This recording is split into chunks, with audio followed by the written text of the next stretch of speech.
I'm your host, Sarah Baus, and welcome to Attainable Podcast. Hi, guys, and welcome back to the Attainable Podcast. I am buzzing for this episode. We've been working to get this guest on for weeks, and so I hope you can hear my voice. I'm so excited. You guys know how much we love talking about money on this podcast. So without further ado, Catie, would you like to introduce yourself and give a brief introduction to what you do, how you get started, all that kind of stuff? Yeah. Hey guys, I'm Catie. I'm over at Millennial Money Honey, where I talk about my journey to financial independence and early retirement, what is also known as the FIRE movement.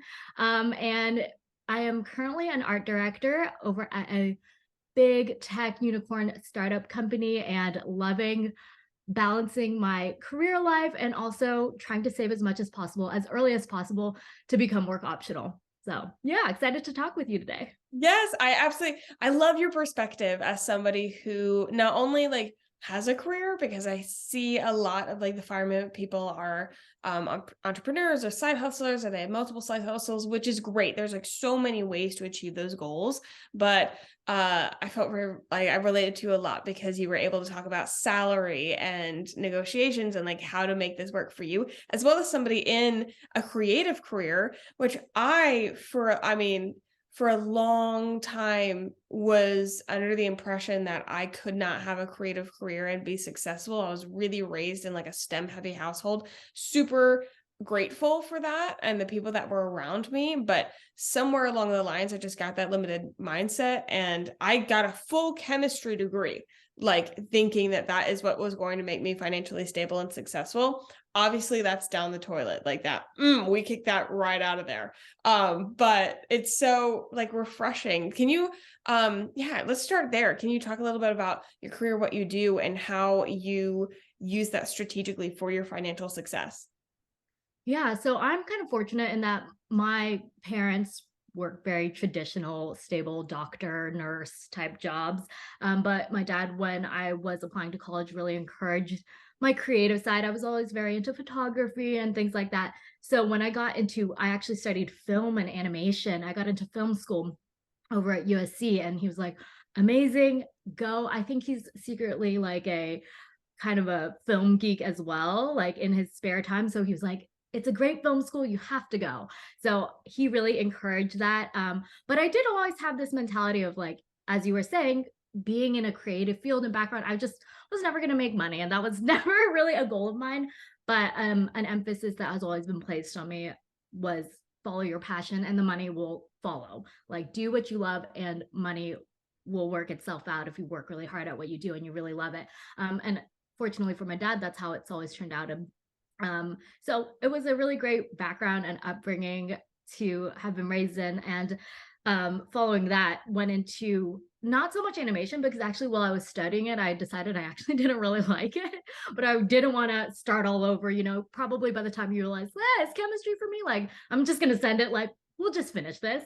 Don't want to pay more money to stay in school. So ended up pivoting to more of kind of where you are probably now, marketing, creative, art direction, and design.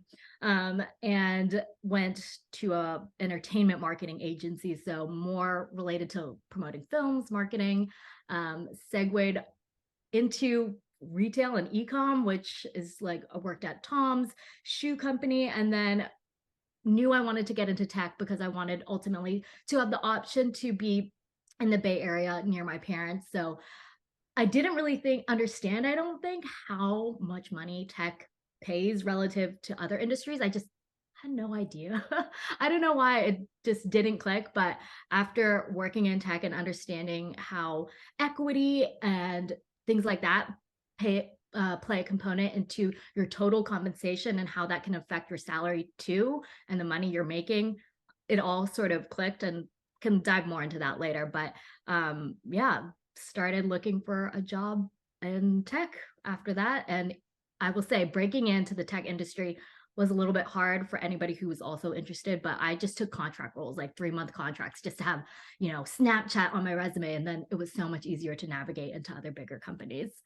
That is fascinating. And this is so like relevant. I've been trying to find a creative director to chat with literally separately for my own personal like professional goals because I again studied chemistry, and so this whole sector of careers I was so not exposed to. I would love to pick your brain about that a little bit later. But so that's incredible. How did you get into your financial journey, the FIRE movement? Where did that all start? Yeah, so I started quote unquote later, which is to say not really that later. I was probably like 27. And initially in this field, I didn't make that much money. I was maybe earning out of college 35,000, literally. Like my parents still had to, every so often send me a rent check cuz living in Los Angeles, like I Mhm. and also valuing the time, like you're going out more when you're younger, your Yeah. friends are going out, and I didn't want to miss out on those opportunities, and I'm so glad that I didn't. But so it wasn't until maybe 3-ish years into my career I started making $65,000, and that was when enough for me to support myself and didn't need any help. Um, but I also kind of was raised with this mentality. I grew up in Texas, for context, where you think, oh, I got to get married super young. I thought for sure, and I'm 31 now. I thought I'd be married by now. I thought I'd have 4 kids. Like, this is just the life I pictured, and how my parents and my grandparents, like, it's always been grandma, grandpa, my dad taking care of the finances. Like, my grandmother and my mom are just totally like, I mean, and thank God their relationships have worked out, and, they Yeah. didn't have any mess financially. And, if they were to have divorced, like they would have been, kind of SOL, like it would have been bad. But so I always expected that for me as well. But finally I was earning enough money. I was very, very single. And I was like, okay, I guess I gotta like start doing something because ain't no man is gonna invest my What a money for great place to be. What a great place to be. it was yeah, I ended up for the best, honestly. Oh, oh my gosh. So how did you learn about the FIRE movement? I went through books. This was I don't remember. I think somebody said Rich Dad Poor Dad, and I was like, okay. And so I like read that one, and I don't know if that was everybody's gateway drug, but that was That was mine. mine. That was mine. Yes, it's But not literally so much about financial independence. That was more of just the concept of like, the concept oh, of financial education. and yeah, money needs to make money. Your money needs to earn, whether it's being invested and you're earning growth or dividends on that money. Or so sort of that one. But that I started reading that, I read Ramit's book, I read a couple of others, and then somebody suggested, hey, you should check out this blog, Mr. Money Mustache. I think it was an old coworker, like you would probably like this stuff. And read this article called The Shockingly Simple Math Behind Early Retirement, where it kind of outlines this chart of the percent of savings that you save, the closer you will be to becoming work optional. And so once I found that, I was like, okay, time to track my money, see how much my savings rate, when can I realistically, according to this chart, retire?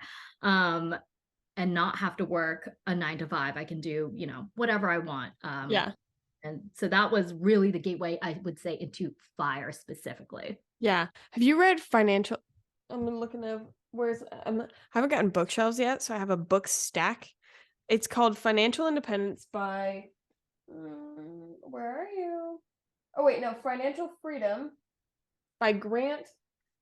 I'm grabbing it. Grant Sabatier, yes, I have not read that. I have read his story, I will say. I know he has a marketing background too, and kind of Mhm. went that route and like started his company, and then that. Yeah. Some of the stuff goes that same with what it was like the 5-hour work week. Both of those books, it was like quite far, and then I kind of had to figure out which parts I was going to take with me. Because and that's I think a big theme in the space is some people will really like they'll throw the ball really hard, and I'm like, okay, that's not where I'm at, so I'm just going to take the bits and pieces that work out for my journey. But he that was the first time I was introduced to that math, and he did have a concept called your number. And because like it never occurred to me, I was like, oh, how much do I need to retire? Like, what does that even look like? Like, oh, I want to retire early. Okay, well, there's like literally has to be a number in an account that to make that happen and make that make sense. And that was the first time I was broken down with the math of it. That's what I'm so in love with money is the math. I think it's fascinating. And so finding out and calculating your number, which ends up being a lot lower than people think for, I mean, you still, you need a quite a bit, but like, I don't know, people are, I thought I'd have to have like millions in the bank in order to be able to retire. And that's so not the case thanks to interest and accruing. So yeah, no, when I found that out, I was like, oh, this is a lot more possible than I thought. And for those listening, I'll just say the back of the napkin math that Sarah is referring to is your annual spend times Yes. 25, I want to say, which is the quote unquote 4% rule. I'm actually horrible at math. I'm sure you're much better. You're a chemistry major, but that was just like the rule of thumb, or I think it's times 33 if you want to err on the conservative side, and have like if you feel like you need a safety net. Yeah. So for me, I'll give my numbers just as an example Yeah. is I'm aiming for 1.5 million, and I think that's an annual spend of around $60,000, which is Mhm. well above my current spend because I just am a little bit Yeah. cautious. That was the first time it occurred to me. I was like, "Oh, like what it actually takes to depending on your area, but like really what you spend a year is not as much as you think." Yeah, no, and I think also that's also what I realized too.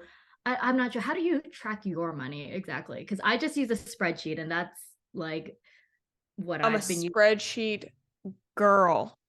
I am all Excel spreadsheets. Not a big fan of the apps. Mainly I haven't found one that I loved. I think I've also had issues with like they're usually like a lot of them come from some sort of iteration of like the envelope system and how much you're spending on each category, which I think that can be super helpful in some cases, but it just wasn't for mine. I like really needed something where I can see where my money was going, how much money then was left for my spending. And I more wanted to track out my spending.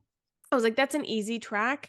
It was, I wanted to know what my percentages were going into whatever accounts and then also being able to track their growth, which that's probably something I'm, a whole system going to audit this year just because I want to be a lot more cognizant with like looking at like the monthly growth. Because to me, I'm like, okay, I know I'm putting this much money in this account, but I really want to be like, okay, but how are we getting into like to our goals? I literally just ordered glass these like glass sheets I'm going to use as like clear whiteboards to put on my office wall.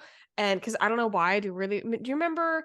I don't know if you had an elementary school where they had a thermometer for any fundraiser or reading challenge and you colored it in. I'm not joking. I'm making that like for all of my accounts because I'm like visuals, love it. Like this will just keep it because your daily life just gets in the way of you thinking about these things. I'm like that's gonna keep that all that front of mind. But yeah, no, I'm a spreadsheet girly through and through. Yeah, no, I think the same because you can just set it up to whatever works best for you and the numbers Hmm. you need.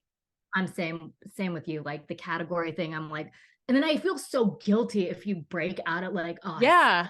I didn't stick to my $200 budget on food. I'm like upset. So And life that kind of changes. It's just like I was like, I just need to know that I'm sticking with my overall thing. yes. So agree, totally agree. So with can let's back up a little bit on what is the fire movement. If somebody's listening to this and like totally not not aware of what that movement is or what the goals are associated with that or why that is also, what some of the everything has a good and bad. So what are the things that can be taken from the fire movement and potentially ignored? Yeah. So it's like FI/RE, like the /RE. So it stands for financial independence, retire early. And the /RE is just because like not everybody's gonna retire early. I also Yeah. like it's almost like a marketing buzzy, like you just think retire early. How can you Yeah. do that? And it kind of just makes you think, huh, what is that? It makes you more curious about it from like a just like a again, marketing spin on it, but it's just a movement or a group of people who are focused on saving and investing enough money to where they can live off that nest egg in perpetuity, and you never potentially have to work again, assuming your spend and you're not living a hugely extravagant life in other than the life you're currently living right now. It's definitely a growing movement, but I will say there are you you kind of get caught up in this like grand idea and it sounds amazing, and then you start to realize like, okay, I have this big goal in mind, and this is kind of where I am, where I was caught up in the whirlwind of excitement, and now I'm like, okay, 5 years from now I think I can retire early, but like, how do I enjoy these 5 years too? Because at the end of the day, I'm not an entrepreneur. A lot of these people, as you were saying, in Financial Freedom or Grant Sabatier's book or the 4 Hour Work Week, these are like Mhm. serial entrepreneurs. And I think the vast majority of people are just like corporate girlies. Right. Like, Like, how do we do this as like a normal person that, and we don't have to go over the learning curve and everything it takes to set up like a automatic business that makes you money in your sleep because it's based on Facebook ads and Etsy sales or something. I'm like, no, like I don't, that's like a whole nother roller coaster, girly. I need something not that. exactly.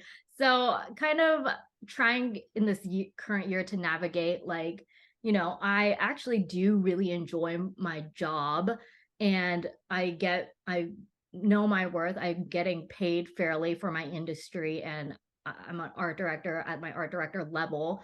So, how do I say, okay, I'm enjoying this job, like, I need to almost chill a little bit. Like, I need it, and I'm happy. So, I think even if I were to extend out my career by a year or so to really, really be cushioned for fire, like that mentality will be healthier in the Hmm. long term, sustain me for the next 4 or 5 years.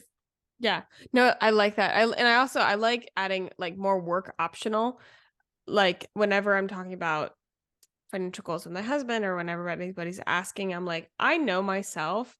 We're also only 25. Like, you know, and there's a lot of things that we want to accomplish. I'm like, I want to be able to just have the option to work because I'm assuming we're going to be doing a lot of things. Like maybe I can change career paths and do something completely different just for the sake of it. But I want to be able to have that choice and still live a comfortable life. And if I want to take a couple months just to travel or just to be a human, like then I can do that. I won't be tied to a thing because I actually need it to live. That's the part where I was like, yeah, I don't want that for as long as it has traditionally been. I don't see myself working the same thing until I'm 60 grinding out and then having a retirement party where I can barely walk out of it. Like I just didn't want that. Yeah, and I think the modern millennial nobody does. Yeah. Like we none of us want that. So how do we kind of find a way to do that is just everybody's question, I think. And Yeah. everybody, and truly I think building and finding a community of like-minded people who have to share the same mentality is like so important to Mhm. feeling like you can do it. Because actually I will say a lot of people in my life are like, oh, like, can you, is that really enough? Oh, Which to which I, really?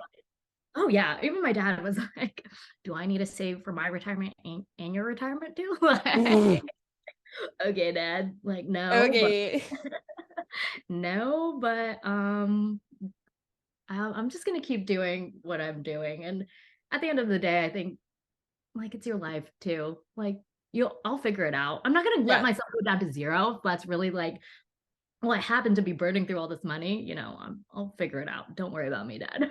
Yeah. Yeah. I love that trust in Out of yourself. concern and love, like he doesn't want me Of to course. be out on the streets. So Yeah, of course, of course.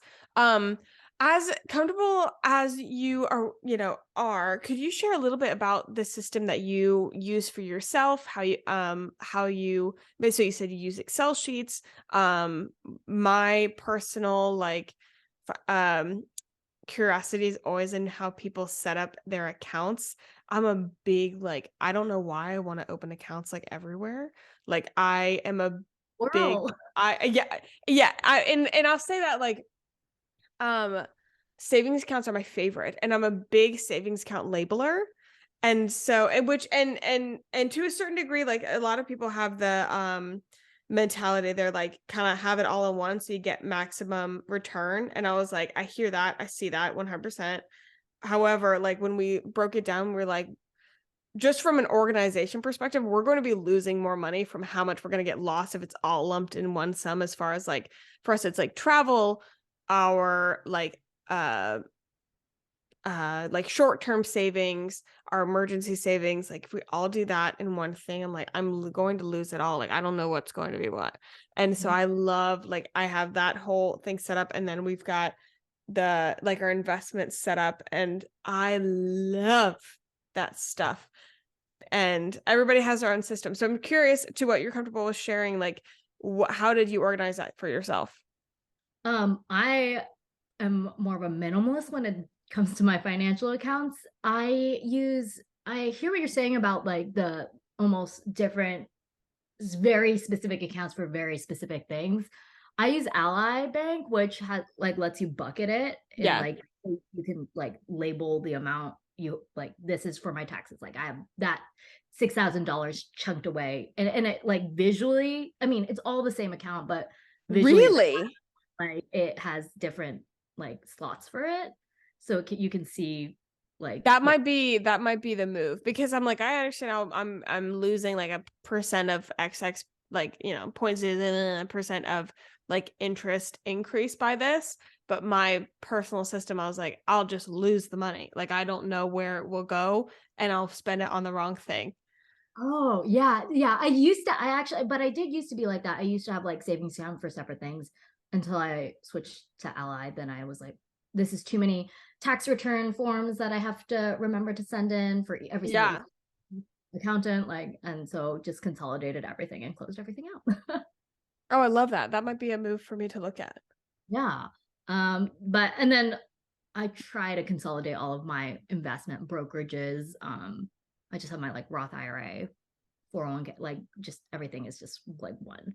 And actually, I just consolidated all of my old companies' 401ks into like a single account so that I'm not lost looking for passwords and Yeah. figuring. So Yeah. I try to keep my money as minimal as possible because then too, I'm like afraid, what if I forget about an account somewhere or No, 100%. And it is our like, it's all of savings are Navy Federal, all for right now. right. All of my brokerage stuff is in Edward Jones. I think I might be changing that soon, potentially. But yeah, I'm like, okay. Yeah, at least having it at the same institution, I will say, is Yeah, everything's at this. Yeah, I got two institutions. They do what they do, like, whatever. How I have talked to people though that have, like, they're like, oh, I've got a place with Bank of America. I've got something with Wells Fargo. We've got. I'm like, I'm gonna shit my pants. That makes me so nervous. I have no idea what's happening. same. Yeah, no, not for me. Minimal. I don't want to lose any money because like Yeah. at the end of the day, I just am very forgetful. I'm like, I mean, I track my money pretty religiously. That's one thing I'm very diligent about, but Yes. the rest of my life is very scattered. So I'm like, Yes. Do you on a monthly basis, because I think that's like a really easy way for people to break down what system do you use, as far as, do you have automatic deposits? Do you break down your paycheck differently every month, or just kind of a um yeah, consistent deposit? Yeah, what does that look like?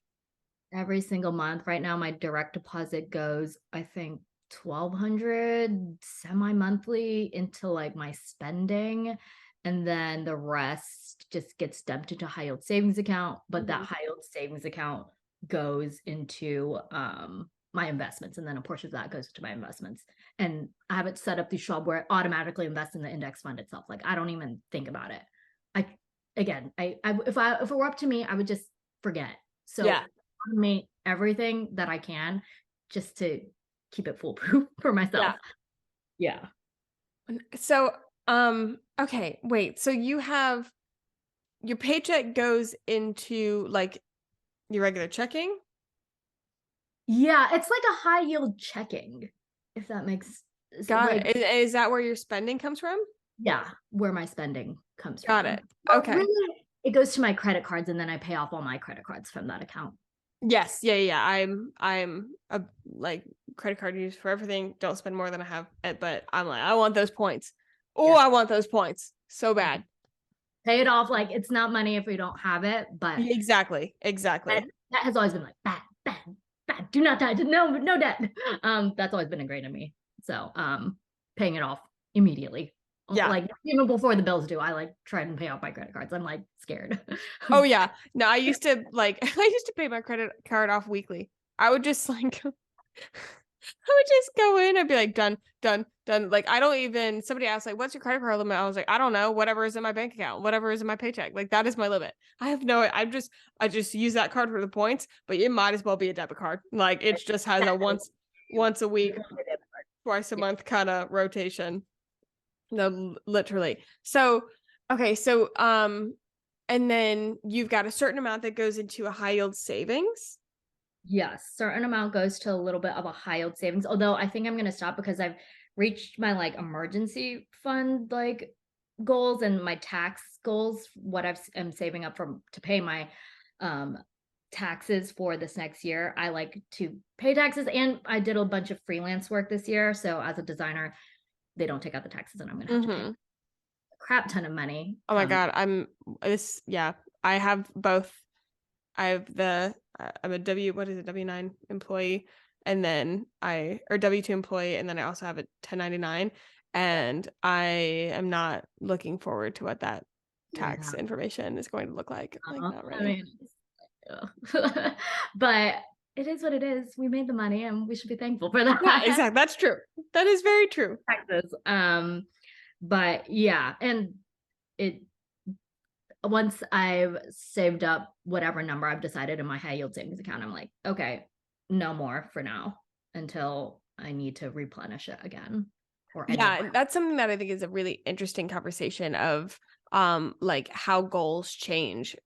Like I think that a lot of people hear about emergency savings and they just think, oh, we're just gonna so I guess we'll just put like a certain amount in forever and ever and ever. And I'm like, no, you have a goal for that savings. And once you hit that goal, like you're good. Like then you move that into something else. You move that into another goal, into another investment, however that looks for you. Yeah, make your money again. I want my money to work as hard for me as possible. For me, that's usually the stock market. Like in an index fund, it'll earn more as more earning potential than it does sitting in my savings. So Yeah. Can you briefly go over like your purpose with like say your index fund? And cuz I still think of everything almost as if it's a savings account even though I know the earnings different. So like emergency savings account, I know what that's for. My traveling savings account, I know what that's for. My Roth IRA, I know what that's for. Like that's retirement. But then when people start talking about these like index funds, I get very confused on what the purpose of those are for besides just money growth. And I'm like, what's that money for? I don't know why. Big fan of labels, I guess. So I guess an index fund is just a type of investment inside any of those accounts. So it's like for me, all of my index funds that are and honestly money in every single account is just for early retirement. Like it's So not, you all kind of bucket that. Yeah. yeah, it's all counting towards that. Very That simple. makes sense. No, 100% that makes sense. Are there any like tools or resources that you highly recommend besides yourself? We all know that and we'll plug everything that you have. But tools or resources that you could recommend for anybody who is just getting started on their, I'll say, financial education journey. I personally, and I've watched it, is if you follow Personal Finance Club over on Instagram, he has an index fund investing course, which is where I would, if you really want somebody, obviously the information is free, but I think it's like $80 or something Mm-hmm. to take his course. And it's really comprehensive, breaks down why you should be investing. And he's just like no nonsense. And he's like Jeremy's a really great guy. So, and I think he wants it to be, I don't know, people sell courses for hundreds and thousands of dollars, but Yeah. very reasonable, and he wants everybody to be able to earn their piece of the pie. So I think $80 is very reasonable to where you still have some money stake in the game, but also it's affordable. So his Personal Finance Club's index fund investing course is a really great resource. And Ramit's I Will Teach You to Be Rich book, I think is really, really good for beginners. Really? It I've not read that one. it's like, I gave it to all my sisters when they graduated college, and it's just it breaks everything down. Do this, and then this, then this, then this, and it's very, very digestible. I love that. I love that. Okay, this is awesome. Where can people find you then and get all the information that they want from you? So I'm Millennial Money Honey basically everywhere. I have my YouTube channel where I break down my monthly spending. If you really want to get nosy about how I where every single dollar of every single month goes, I'm over there and on TikTok and Instagram. Awesome. Thank you so much for being so open with the information, guys. Definitely check all of her resources out. She's got so much information. And yeah, I thank you so much for being a voice in this space and having that kind of different perspective for, yes, the corporate girlies and those really wanting to break down. You're very open and authentic, and I just love what you're doing. Yeah, thank you so much for having me. Guys, if you love this episode, absolutely go share it with friends. Post it on your Instagram stories at Tag Attainable Podcast. Definitely tag Millennial Money Honey so we can shout you out, all the type of things. If you are feeling lovely, dandy, and excited, definitely give this podcast a rating and review. 5 stars is the best because we're all pals and that's what pals do. And I will see you guys next time. Bye.